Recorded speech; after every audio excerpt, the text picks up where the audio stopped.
Now moving on to some other news. This is out of The Independent. Israel hints it may be behind the flame supervirus targeting Iran. And that's a big surprise because we already know they were partially behind the Stuxnet.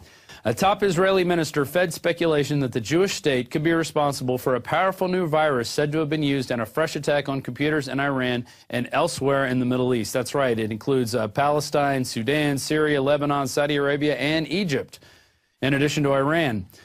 Moshe Yaalon, Israel's vice prime minister and strategic affairs minister, told the country's Army radio, anyone who sees the Iranian threat as a significant threat is responsible, that he or she will take various steps, including these, to harm it. So he's basically saying, yeah, we did it, and well, if it gets out anywhere else, that's not really our problem.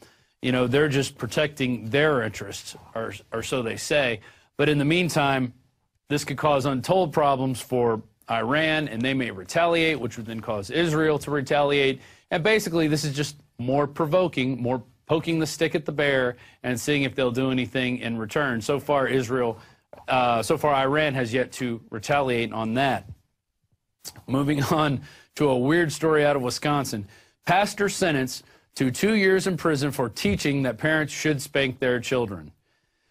Oh, man, this is crazy. A minister named Philip Caminetti was sentenced to 2 years in prison for simply teaching that parents should spank their children when they misbehave. He was quoting a Bible verse, Proverbs 13:24, and after prison, he's going to be on extended supervision for 6 years, and despite objections on constitutional grounds from his lawyers, this man wasn't even spanking children. He was just saying, hey, if your child gets out of line, you should spank them, okay? Because that's why we have kids running around here in this country who aren't well behaved, who are delinquents, and doing all kinds of crazy stuff because their parents didn't raise them right.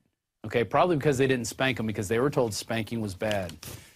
Yeah, well, that's a big First Amendment issue. I feel really bad for this judge, Marianne Sumi, who was absolutely horrified that someone should spank their kids when they misbehave.